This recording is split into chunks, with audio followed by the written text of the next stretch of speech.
만약 대지가 파괴된다면 모든 씨앗들도 따라서 성장할 기반이 없어지는 것과 같습니다. 그렇죠? 대지가 깨트려져서 무너져 버린다면은 씨앗이 살아나갈 수가 없어. 그러니까 무명주지 번뇌를 제거해 버리면은 다른 번뇌가 싹틀 수가 없다. 그 말입니다, 이게. 이와 같이 부처님의 지혜로서만 근본 번뇌의 무명주지 번뇌를 끊을 수 있습니다. 즉 겐지스강의 모래알보다 더 많은 번뇌법들은 모두 무명주지 번뇌를 기반으로 의지하여 생겨나서 자라는 것입니다. 만일 무명주지 번뇌를 끊는다면 부처님의 지혜로서만 끊을 수 있는 겐지스강의 모래알보다 더 많은 번뇌법들도 모두 이에 따라 끊어질 것입니다. 그러니까 무명주지 번뇌는 부처님의 지혜로서 끊을 수 있고, 또 그렇게 해서 끊어지면은 그것이 무명주지 번뇌가 파괴되어 버리면은 모든 번뇌의 기반을 상실해버리기 때문에 번뇌가 다시 일어날 수 없다. 그렇게 된 거죠. 이와 같이 일체 온갖 번뇌와 상번뇌가 끊어지면은 부처님께서 성취하신 겐지스강의 모래알보다 더 많은 일체의 공덕법을 통달할 것입니다. 부처님께서 설하신 모든 공덕법을 통달할 것이다. 또한 아울러 부처님이 갖추고 계신 지혜인 일체의 지견에 걸림이 없게 됩니다. 그리고 일체 모든 악업을 떠나게 되고 일체 모든 공덕을 얻어 진리의 법왕이신 법주, 즉 부처님과 같이 자유자재로 중생을 제도할 수 있는 힘을 얻게 됩니다. 이렇게 일체 모든 법에 자유자재한 경지에 오른 열의 운동 정변지는 번뇌에 쌓여있는 범부로서의 생애는 이미 끝났고, 부처님은 범부로서의 생애, 즉 아생, 그러니까 아투만의 생활, 아생은 끝났고 청정한 수행은 이미 성취되었으며 닦아야 할 것도 이미 완성했기에 중생과 같이 업에 따라 변화하는 몸을 받아 다시 태어나지 않는다고 올바르게 사자우합니다. 그러므로 부처님은 이 사자우로서 올바른 절대의 깨달음에 입각한 부처님의 가르침을 따라 수행하면은 누구나 미래에 반드시 성불하라는 수기를 설하신 것입니다. 그러니까 결국은 사자우라는 것은 여러분이 아다시피 사자의 울음소리에 비유한 거란 말이에요. 사자의 울음소리는 백수의 왕이라, 사자는. 그러니까 사자가 으르렁거리면 모든 짐승들은 땅에 엎드린다는 말이에요. 이게 부처님의 설법을 하게 되면은 만가지의 소위 외도들이 다 무릎을 꿇는다. 그런 뜻에서 사자우라고 비유한 겁니다. 그래서 이제 우리가 요즘 법왕이라는 말이 들어있는데, 법왕, 로마 교황도 법왕이에요. 근데 황자가 들었지. 로마 교황. 그러죠? 근데 그 법왕이라. 근데 우리가 이제 불교에서도 또 법왕청을 만들어가지고, 한때 무슨 서경보 박사가 세계 불교 법왕이라고 자칭 그렇게 해왔는데, 그 말은 사실은 부처님의 덕을 찬양한 이름입니다. 별명이라. 그랬는데, 그게 아무라도 쓸 수 있는 놈은 아니거든요. 그런데도 그렇게 얘기를 합니다. 근본을 완전히 끊어라. 이게 이제 결국 우리가 무엇을 끊어야 되느냐면 무명주지가 근본이란 말이에요. 그걸 완전히 끊어라. 일반적으로 우리의 인식작용은 인식기관이 대상과 교류하는 것부터 시작되어 그것을 판단하는 마음의 작용에 의해서 성립된다. 인식작용, 우리가 무엇을 안다는 것은 인식기관이죠. 안입이 설신이. 그죠? 그것의 그 기관이 들어오는 대상과 서로 교류하는 것부터 시작되어서 그것을 판단하는 마음, 수상행식이죠. 어원에서 판단하는 마음의 작용에 의해서 성립된다. 불교의 수로에서는 말한다면 안근, 근이라는 것은 감각기관이죠. 안근, 이근, 비근, 설근, 신근, 의근이라는 6개의 감각기관이 각각 대응하는 색, 물건, 성, 소리, 향, 미, 촉, 거부, 육경. 그러니까 육군육경이란 말이에요. 육경, 대경이란 뜻이니까 대상과 대응하여서 인식이 시작되는데, 간단히 말하면은 식과 명색, 찌는 명칭, 색은 형태, 즉 온갖 사물을 말합니다. 그런데 이라는 대상과의 상호 의존관계에 의해서 성립된다고 본다. 이제 우리가 18경계라 그러는데, 근에서 육군하고, 육경하고, 그 다음에 육식, 그러죠. 그래서 3, 6, 18, 18개나 이 말이죠. 이와 같은 인식, 마음의 작용은 인간의 마음이 그지없이, 이것도 이간이라고 했는데 이것도 틀렸네요. 인간의 마음이 그지없이 동요하는 것이므로 마치 원숭이가 이 나무 저 나무로 옮겨 다니듯이 한 곳에 멈추지 않고 한순간 한 찰나에 이곳저곳으로 움직이는 것이다. 예를 들면 높은 산에 올라갔다고 하자 아래쪽에서 볼 수 없었던 매 발톱꽃이나 단풍 낙엽송 등의 고산 식물을 보면 언뜻 기념으로 하고 꺾고 싶어진다. 그 반면에 고산 식물을 채취해서는 안 된다는 자율성이 한편에서 머리를 쳐든다. 그러죠? 가지고 가고 싶은 마음과 해서는 안 된다는 마음.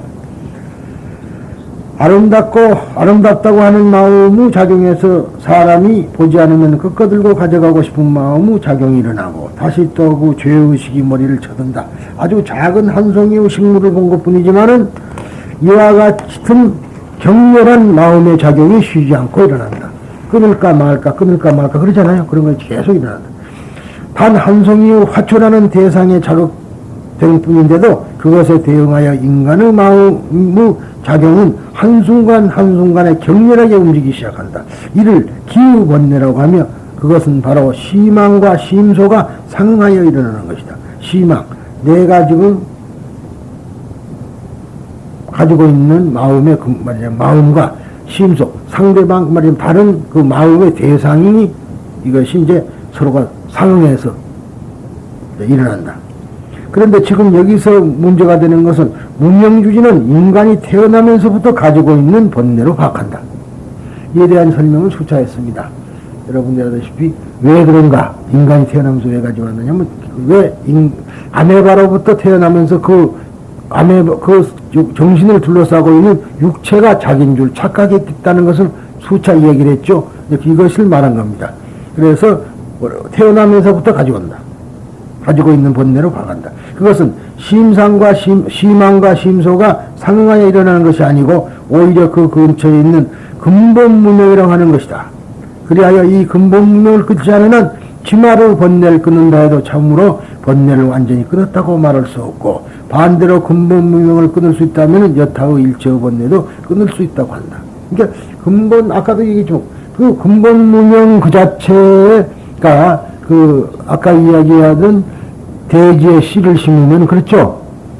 다 자라나는데 씨가 뿌리 받고 있는 대지가 무너져 버리면은 그 번뇌들도 다 없어진다. 그런 얘기가 바로 그런 소리입니다.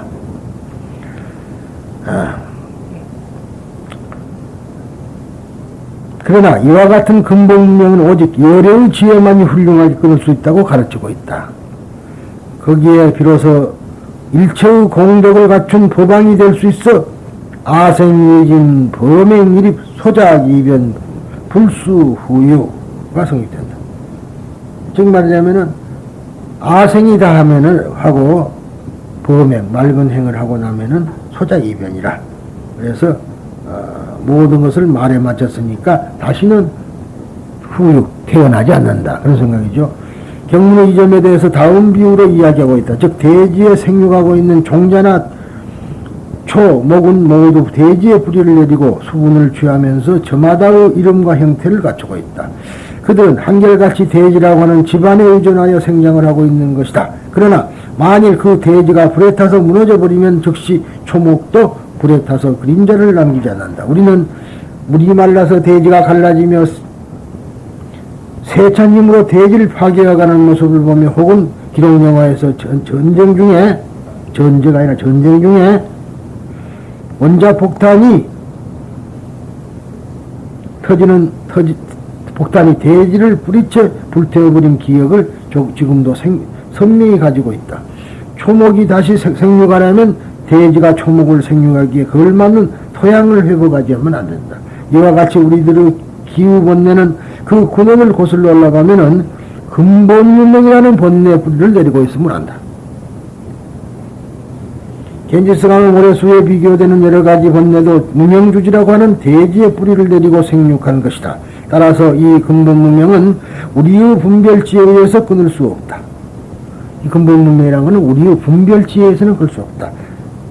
오직 부처님의 지혜에 의해서만 끊을 수 있다. 그 끊어버린 세계에서 비로소 자저 경지가 가능한. 자, 부처님의 지혜는 뭘까요? 부처님의 지혜. 뭘까요? 부처님의 지혜로서 끊을 수 있다는데 부처님의 지혜는 뭐냐? 바로 부처님의 지혜가 불지혜죠. 그러면 그 부처님이 뭐 지혜가 반야의 지혜라. 반야. 반야의 지혜. 여러분 아시죠? 반야.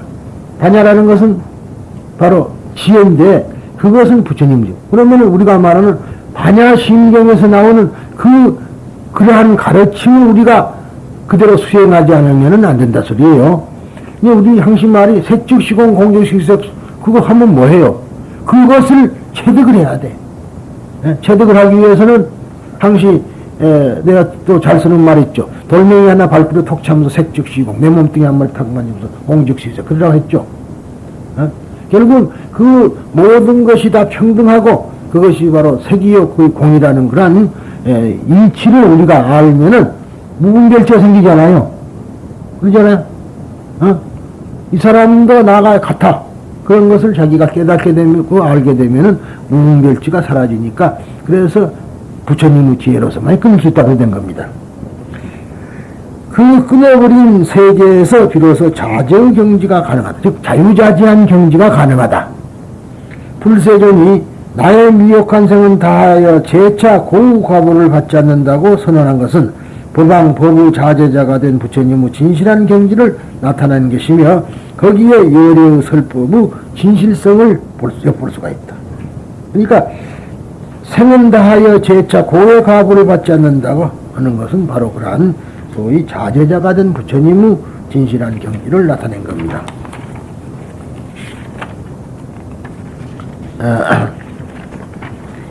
세존시여 후세 생사의 고통을 받는 중생과 같은 몸을 받지 않기 위해서 갖추어야 할 지혜는 두 가지 종류가 있습니다.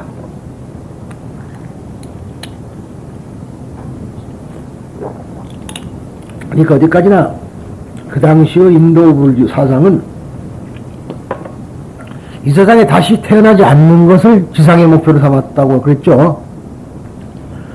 부처님께서는 가장 훌륭한 방법으로 번뇌를 잘 다스려, 즉 이거는 조장 볼 때 잘 다스려 번뇌마, 음마, 사마, 천마인 네 가지 장애로부터 벗어났기에 일체 모든 중생들로부터 존경을 받습니다. 그러면 이 사마라는 것은 마는 산스크리트의 마라라고 그랬죠. 마라라는 소리를 줄인 소리입니다. 탐진치의 번뇌가 우리의 심신을 해친다고 하는 번뇌마, 그것이 번뇌마와 우리의 심신을 구성하는 다섯 가지의 요소, 즉 오원이는 여러 가지의 고통을 고뇌를 생한다고 하는 온마, 사마를 가리키는 거예요. 지금 번뇌마, 온마, 그 다음에 즉 온마와 인간의 생명을 끊는 사마, 그 다음에 사마와 사람이 선사를 하려고 할 때, 좋은 일을 하려고 할 때, 혹은 죽음을 초월하려고 할 때 방해하는 천마, 즉 욕계 제6천의 타와 자제천의 천마의 넷을 말한다. 그러니까 우리가 이제 마만 하더라도 이런 건 자꾸 외워둡시다. 번뇌마, 그 다음에 온마, 그 다음에가 말하자면 사마, 그 다음에가 천마, 이 네 가지가 있다. 마가 무엇이느냐 하면 이 네 가지 마가 있다. 그런데 이제 마가 낀다 그런 말도 이제 이해가 되겠어요? 깨달으려고 하는데 죽음을 초월하려고 하는데 또 마가 끼어. 그 말이 바로 마라라는 말이에요. 마라. 그러니까 마라라는 말은 장애가 생긴다. 그러니까 우리가 마가 안 끼게 하려면은 부처님만 염하면 마가 낄까요? 안 끼죠. 부처님을 염하면 안 끼고 다란이를 염하고 있으면 안 낀다 그런 이야기인데 거꾸로 그러다가 조금 더 발달하니까 다란이를 염하면 마가 도망간다 그래 됐단 말이야. 그래 않겠어요? 마가 끼일 수가 없다 소리나 도망가다 소리나 같은 거 아니에요? 응? 그래서 흔히들 다란이를 염하면 마가 도망간다. 좋습니다. 어느 쪽이든. 우리가 다란이의 본 뜻만 안다면은 마가 들어올 수가 없어. 아단데 단다, 바티 단다, 바로타니 단다, 구설이 하고 말이죠. 우리가 지금 하고 있는데, 악연을 버리고 소화를 없애고 아방편을 여의면 평화로울 것이다. 마냥 그러고 있어 봐요. 과연 마가 끼들어올 수가 있는가? 어? 그래서 끼들어올 수 없다는 건데, 마치 이제 사탄아 물러가라는 식으로 우리 마음속에 있는 마를 물리친다, 항복받는다, 그런 뜻에서 그렇게 된 겁니다. 그래 이제 그런 것도 아무 뜻도 모르고 그저 식묘장구 대단하니 세 번만은 바로야 하면 좋단다 그러거든. 인도 사람은 좋죠. 근데 우리나라 사람이 왜 안 좋냐? 뜻을 알아야지. 무슨 말인 줄 알아야지. 에? 나 뭐라 하고 나는 몰라 그런 소리인지. 다냐 해서 그러면 뭔 말인지 알아요? 아바로 기대 이렇게 바로 기대 세바라야. 어? 마사뜨바야. 마사뜨바야가 뭐예요? 알아들었겠어요? 어? 못 알아들어요? 마사뜨바가 뭐예요? 답답하네. 마살. 마살이 마사뜨바야야. 그러니까 보살이 보디사뜨바. 그 다음에 마살은 마사뜨바. 아바라기때 스바라. 그러니까 아바라기, 그러니까 바로기제 세바라야. 그런단 말이야, 그 사람들이. 그러니 그거라. 그러니까 전부 관세음보살 이름을 부르고 있거든. 그런데 그 말이 뭔 말인지 뭘도 모르고 그냥 보고 있으면 아무 소용이 없다. 그 말이라, 내 말은. 본 뜻을 알아야 뭐이 되지. 어? 그러니까 천수경이라는 거는 원래가 관자재 보살을 이야기한 거거든요. 그래서 뭐 진언을 하고 있는데 그거는 그 당시만 하더라도 이제 그 당시가 아니라 그것만 보면은 그 지금 다 그걸 하고 있는데 사실은 관세음보살을 염하고 나서 그 다음에 이제 지심규명리를 하거든. 지심규명리도 하질 않아요. 그거 끝나고 나서 지심규명리를 한다고. 그러니까 그 뜻은 바로 거기에 있다. 그래서 이 사마, 근데 제6천에 타와자재천마라 그랬어요. 타와자재천이라는 거는 바로 대자재천이 있고 타와자재천이 있는데 육천입니다. 이것은 왜 그러니까 나물 자기 마음대로 바꿔버린다고 말이에요. 그래서 마라 그래. 천마라 그래요. 이걸 다른 거 마왕 그러죠. 그것은 물론 여러 가지로 볼 수 있지만 우리가 주로 타와자재천을 마왕이란다. 그런 소리입니다. 또한 영원한 생명을 갖춘 불가사의한 법신을 정득하였기에 일체의 지혜를 낼 수 있는 경지, 이연지라 그럽니다마는 이에서 어떠한 장애도 걸림이 없는 자유자재한 힘을 얻게 됩니다. 그리고 이미 수행과 지혜를 완성했기 때문에 더 이상 수행할 것이 또 없고 얻을 지혜도 없는 지위에서는 부처님께서 갖추신 10가지 지혜의 힘이 심력이 용맹해져 이보다 더 높은 것이 없고 법을 사람에 조금도 두려울 것이 없는 경지에 오릅니다. 그래 지금도 얘기하지만은 자 한참 논쟁이 많았다가 성철 스님 돌아가셔보니까 지금 논쟁이 궁금했는데 바로 도노돈수냐 도노점수냐 그랬죠? 그 말이 그 말이라. 그러니까 깨닫고 나서 수행을 하는 것이냐 그렇지 않고 완전히 깨닫는다는 건 수행할 필요도 없느냐. 수행을 다 했기 때문에 깨달음이 온다 그 소리라. 도노돈수가 지금 여기 나오잖아요. 이 말만 바꿔 생각해봐요. 그리고 이미 수행과 지혜를 완성했기 때문에 더 이상 수행할 것도 없고 그랬죠. 깨달음을 경진한 거는 부처님이 된다는 거는 수행할 것이 없는 거라. 또 얻을 지혜도 없다 이 말이야. 수행을 통해서 얻어버렸으니까. 그래서 그런 소리가 나온 겁니다. 또한 일체 알아야 할 대상을 자유자재한 지혜로서 관찰하되 그러한 지혜 이외에 다른 것에 의지하지 않습니다. 더 이상 생사의 고통을 받아 윤회하는 몸을 후세받지 않는다는 그러한 깨달음에서 나오는 지혜로서 중생들을 생사의 고통으로부터 구제하기 위해 부처님께서는 사자후를 하십니다. 그 말이에요 지금. 그러니까 불수후유지 사자후 그랬단 말이죠. 그러니까 부처님께서는 원래 도노돈수를 했고 그 다음에 그러한 그 지혜를 가지고서 그 깨달음에서 나온 지혜를 가지고 중생을 구제하고 그래서는 걸림이 없이 사정을 한다. 그런 얘기입니다. 자, 그러면은 소작이면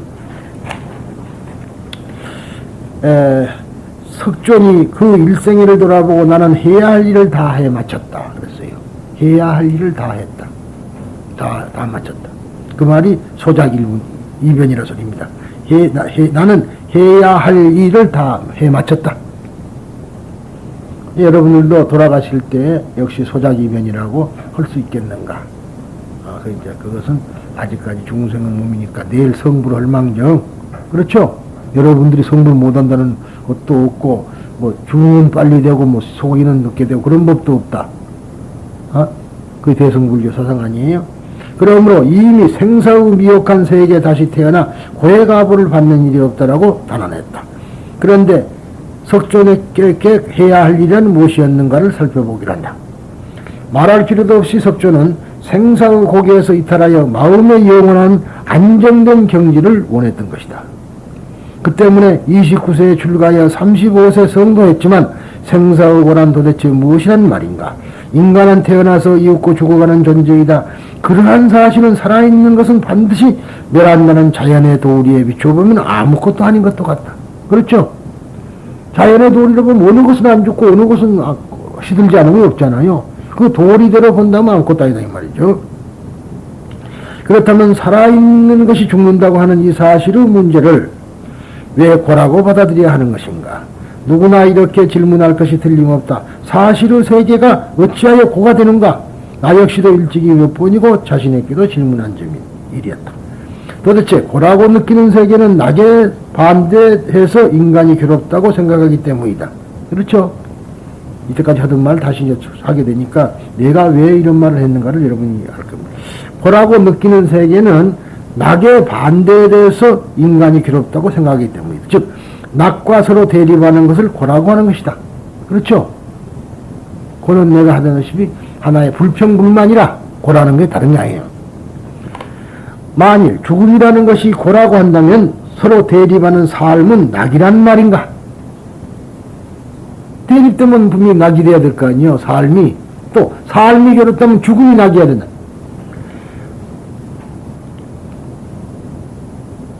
반드시 그렇다고는 말할 수 없을 것이다.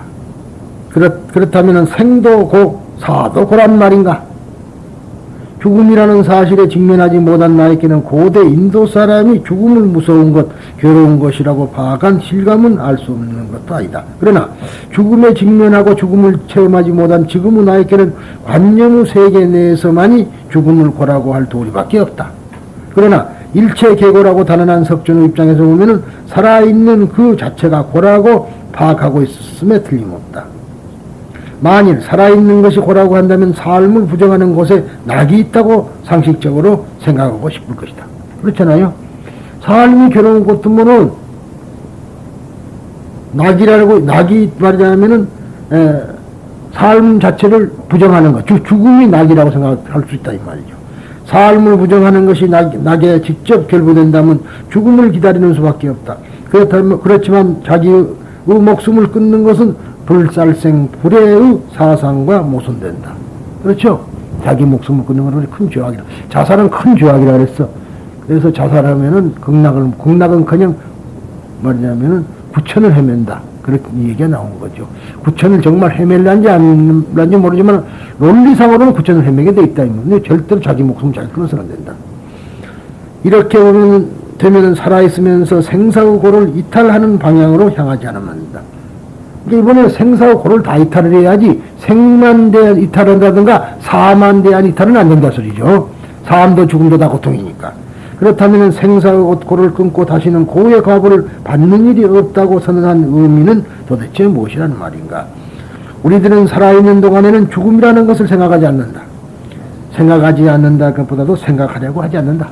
그렇잖아요. 생각하고 싶지도 않아. 죽음에 대해서 뭘 그건 생각나면 아서라 아니다 그래 버리고 그냥 현실로 되돌아와 버리지 죽음에 대해서 골똘히 생각하는 사람 없어요. 혹은 생각하고 싶지 않다. 그 하여 도피하고 있는지도 모른다. 죽음에서 도피하는 걸 자꾸 그런 생각을 안 하려고 도피를 한단 말이죠. 그러한 사실은 우리들이 알게 모르게 생과 사를 분리해서 생각하고 있는 증거인지도 모른다. 생과 사를 나누어서 생각한다. 삶은 죽음과 대립적으로 있는 것이 아니라 삶이 있는 곳에 죽음이 있는 것이어서 죽음이 없는 삶은 있을 수 없다. 그것이 자연의 도리이며 사실이다. 그러나 우리들은 이 사실에 눈을 가리고 삶과 죽음을 별개로 분리하고 대립적으로 생각하려 한다. 근년에 사는 것에 대한 의의를 확인하고 삶의 보람을 탐구하려는 움직임이 있다. 짧고 한정된 이 인생에 대해서 그 짧은 인간의 일생, 둘도 없는 일생을 충실한 것으로 하기 위해서는 한순간 한순간이 중요한 것은 말할 필요도 없다. 죽음은 멀지 않아 반드시 찾아온다. 혹은 이쪽에서 가까이 가고 있는 것이 사실인지 진실인지도 모른다. 죽음이 날 찾아오는 게 아니라 내가 죽음으로 한 발짝 한 발짝 가고 있는지도 모른다. 그 어느 것이든 상관없으나 인간이 갖는 삶의 의의는 현재 살아있다는 사실에 서서 거기서부터 온갖 행동이 개시된다. 자기에 있어서 일생은 그 사람 자신의 것이어서 다른 사람에게 대신해달라고 할 수 없는 거룩한 일생이다. 그러잖아요. 자기의 일생은 거룩한, 자기에게는 거룩한 것이. 남에 의해서 내 일생이 주어진 건 아니고 전부 자기에 의해서 그런 것이다. 자기에게 있어서는 살아가는 방법, 살아가는 의의는 그 사람에 있어서 둘도 없는 것이다. 소자기작이라는 말의 본래의 뜻을 의미하는 방법은 참으로 여기에 있다고 생각한다. 물론 석존에게는 자기의 깨달음에 대한 완성과 일체 중생과 더불어 그 깨달음의 광료에 비추어진 것을 원하며 그것이 완성되는 곳에 할 일을 다해 마쳤다고 하는 실감이 있었다고 이해된다. 우리들은 여기서 석존 성도 직전의 모습을 불전 가운데서 잠깐 말하자면 되돌아보기로 한다. 살펴보기로 한다. 석존이 성도 직전에 최후의 수행을 정진하고 있을 때, 즉 보리수나무 앉았을 때 그때란 말이에요. 악마 나무치의 유혹이 있었다고 불전에 설하고 있다. 그 일절을 보면은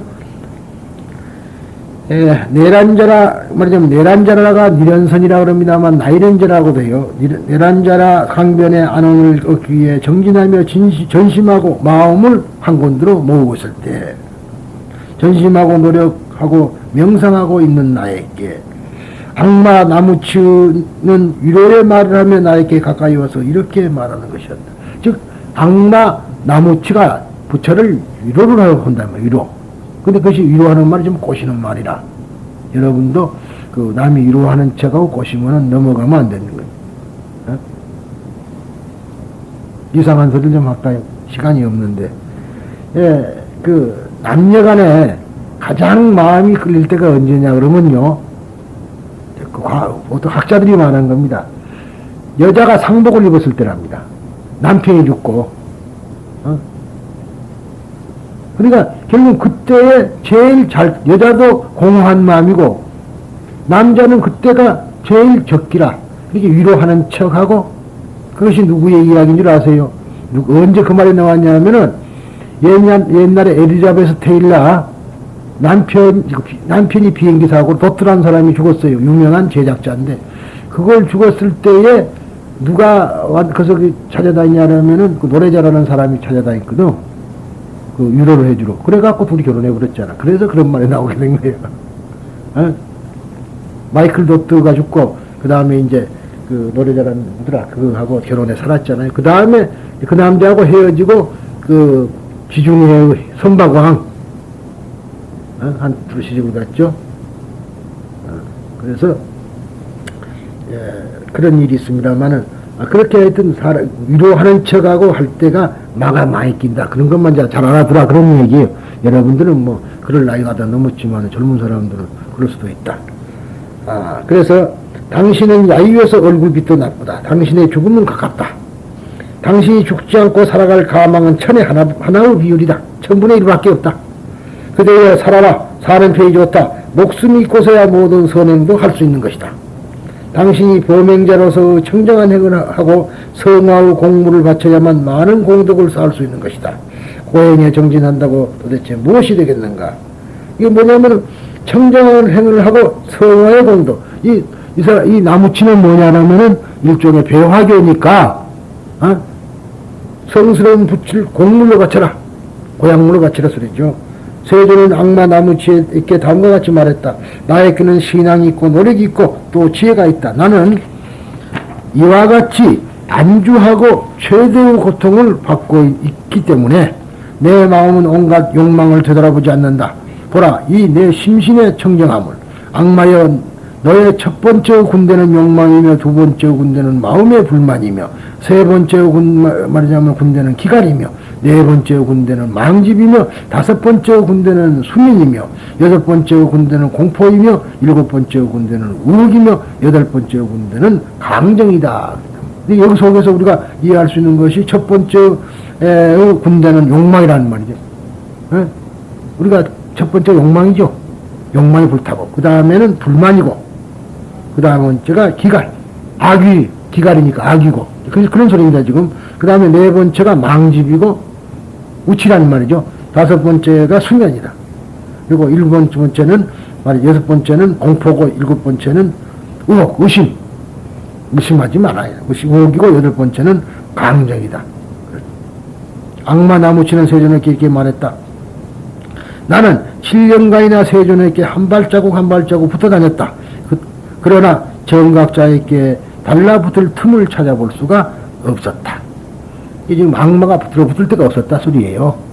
그래서 결국은 이 속에 지금 여기서 나오는 첫 번째 군대, 두 번째 군대라는 것은 역시 내 마음을 가리킨 겁니다. 내 마음. 무슨 악마가 정말로 밖에서 찾아온 것이 아니라, 물론 밖에도 있고 안에도 있으니까 어떠한 것을 그렇게 생각할 수 있죠. 말하자면 우리가 어렸을 때 길거리에 가다가 나무에 이렇게 연이 걸린다든가, 연이, 그렇죠. 주로 연이란 말이에요. 연이 걸려 있는데 밤길을 가다가 보면 그 연이 팔랑팔랑 하면 그것이 팔랑팔랑한 것이 우리 마음에 보이냔 말이에요. 사람으로 보여. 그러니까 그 연이 무명주지에 작용을 해. 수번뇌라고 하면 수번뇌. 따라서 우리가 대상이 우리한테 주어지면 그것이 귀신으로 보이는데 뒷날 아침에 가보니까 연이 걸렸더라. 그러잖아요. 그것이 다 이쪽에 그 무명주지다면 생각해요. 이상은 원시불교 성전의 가장 오래된 위치에 있는 수타니파타 중에 있는 이야기다. 보통 수타니파타라고 수타니파타 그럽니다만 수타니파타. 수트라는 말은 수트라, 경이라는 말이고, 니파타라는 말은 모였다. 그 소리입니다. 경을 집합시킨 것이다. 우리가 지금 대성불교 경전이 길지만은, 말하자면 소승불교 경전은요, 짧아요. 몇 마디 안 돼. 그래서 그걸 은행록이란 말이에요. 그런데 우리들은 지금 아함경 그러면 그 아함경이 한나라 경전이 아니라 수백 개가 모여진 거, 말하자면 이야기로 전해진 걸 전부 다 적어 놓은 것이 아가마. 그 아가마를 우리가 아함이라고 하는 거예요. 어느 불전의 자료에 의하면 악마는 또 3인의 여자를 보내어 수행 중 석존을 유익했다고 전하고 있다. 그건 아시죠? 여자를 보내서 마군이 딸을 보냈다. 그 말이에요, 지금. 3인의 여자에 대해서는 각각 타나, 즉, 가래, 아라티, 불쾌, 나가, 탐욕, 나가라고 보고 있다. 다른 경전에 의하면 은혜, 상락, 대락, 욕비, 열피, 쾌간, 염욕, 능열임, 가해락, 가해, 가희, 희견이라고도 한다. 지금 보면은 이거 하문으로 되어 있지만 은혜는 사랑한다는 거 아니에요? 보통 사랑이 아니라 남녀 간의 사랑을 말해요, 이 은혜는. 옛날 우리나라도 옛날 사극에 보면은 나는 당신을 은혜합니다. 그러잖아요. 사랑한다 안 하고. 그 말이에요. 그 다음에 상락, 항시 말하자면 즐거운 것이라고 생각하는 것. 대략 크게 즐거운 것. 욕비라는 것은 마누라를 원하는 것. 열피, 그로 인해서 기쁘게 하는 것. 쾌간, 기쁘게 보는 것. 염욕, 더러운 욕망. 그 다음에 능열인, 능히 기쁘게 하는 사람. 가해락, 애락을 할 수 있는 것. 그 다음에 가해, 사랑스러운 것. 그 다음에 가히, 기쁜 것. 그 다음에 희견, 이렇게 말합니다. 이 악마들 및 악마의 사자라는 의미하는 것을 벌떼, 탐욕,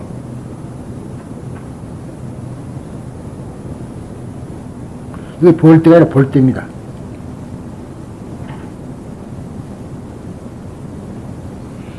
하며 진해, 우치라고 하는 인간에게 갖추어진 불선심과 연결되어 있음을 알 수 있다.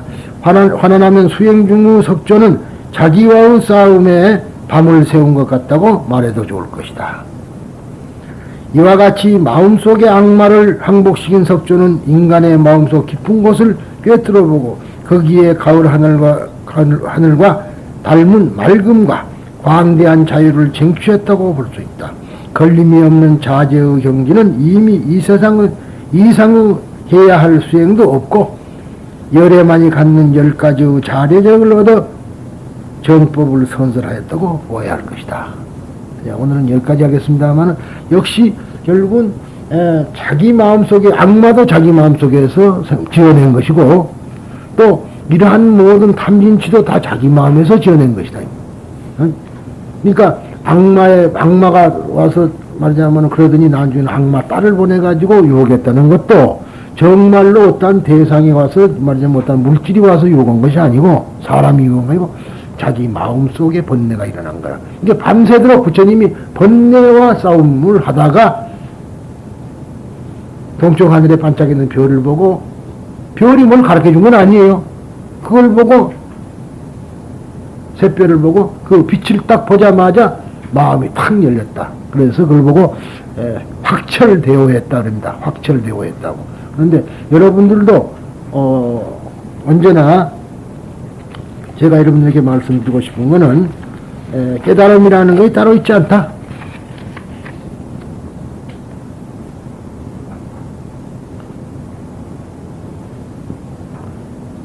깨달음이라는 것이 따로 있다고 생각해가지고 어떻게 해야 깨달는가 그렇게 서는 것이 아니고 어떠한 계기, 어떠한 동기만 있으면 깨달아진다 그런 얘기예요. 그러니까 산수에 간다고 깨달아지는 것도 아니고 분별력만 없어지면 깨달는다 그랬죠. 그러니까 어떤 사람은 닭의 울음소리를 듣고 깨닫고 어떤 사람은 지나가다가 어떤 사람이 멱살잡이라고 싸우다가 말리놓고는 머리를 딱 긁으면서 하는 소리가 참 면목이 없소이다 어떤 말이에요. 면목이 없다. 얼굴이 없다 소리가 아니라 결국 말하자면 본래 면목이 없다 소리입니다. 본래 면목이. 근데 그 사람은 면목이 없다 그러니까 염치가 없다 소리인데 듣는 사람은 본래 면목이 없다 그렇게 들은 거예요. 그래서 그러니까 결국은 닭은 닭으로 울었지만은 닭이 나한테 뭔 말 한 것 없어요. 닭은 닭으로 울었지만은 우리가 들을 때는 그것이 하나의 깨달음의 동기가 될 수가 있으니까 여러분들도 꼭 어디서 깨닫는다는 것은 없고 행주자화에서 열심히 분별력을 없애고 말하자면 분별지를 없애고 모두가 일상일미다. 일림이 평등하다는 것을 알게 되면은 그때 깨달음이 올 것이다. 그래서 제가 여러분들에게도 수차 말씀을 드리지만 결국은 땅이 왜 6가지로 진동했겠는가.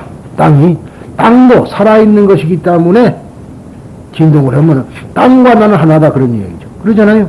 땅도 살아있는 건 나도 살아있는 거. 그러면 땅과 나가 하나다. 그래서 거기서부터 더 생각하니까 내 몸뚱아리가 땅의 걸 먹고 자랐다. 그렇죠? 땅이라 그래 지수화풍이라는 그 이치도 알게 되더라 하는 소리입니다. 그러니까 여러분들도 그런 것을 잘 생각하시면서 하나하나에 정진을 하되 분별력을 없애주시기 바랍니다. 이상입니다.